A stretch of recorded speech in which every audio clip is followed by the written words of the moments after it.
এখন কত কিছু পাল্টে গেছে বল। কি এই শহরটা? আমরা তো একই আছি। কেন, তোর মনে হয় না? আগে অনেক স্বপ্ন দেখতাম, এখন তো তোর দেখা পাওয়াটাই স্বপ্ন। ব্যস্ততা। এক্সপ্লেনেশন চাই না, চাইলে আমি এড়িয়ে যাব না। না, তা যাবি না। এড়িয়ে শুধু তুই আমায় যাস, অভিমান নিয়ে দূরত্ব তৈরি করছিস, যেই দূরত্ব বহুদিন আগেই হয়ে গেছে। হাতটা কিন্তু ধরে আছি।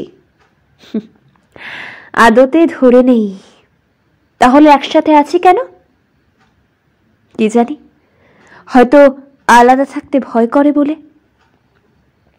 আচ্ছা, ভয় কেটে গেলে চলে যাবি? চলে গেলে বুঝি ভয় কেটে যাবে? ছাড়, আমাকে বাড়ি ফিরতে হবে। বেশ, আমার কাজ আছে, পরে কথা হবে। কথা?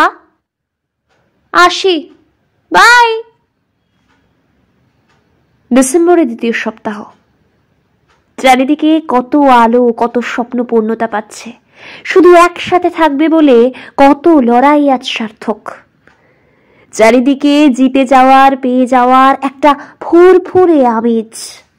অথচ আজ থেকে বছরখানেক পর ছবিটা বদলে যাবে। এই যারা স্বপ্ন সত্যি করলো, তাদের দুজনের একজন ভুলে যাবে লড়াইটা।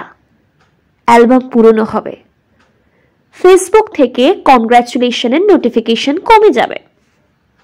দুজনের মধ্যে একজনের গল্প বলার চাহিদা বেড়ে যাবে, আর একজনের শোনার ইচ্ছে কমে যাবে।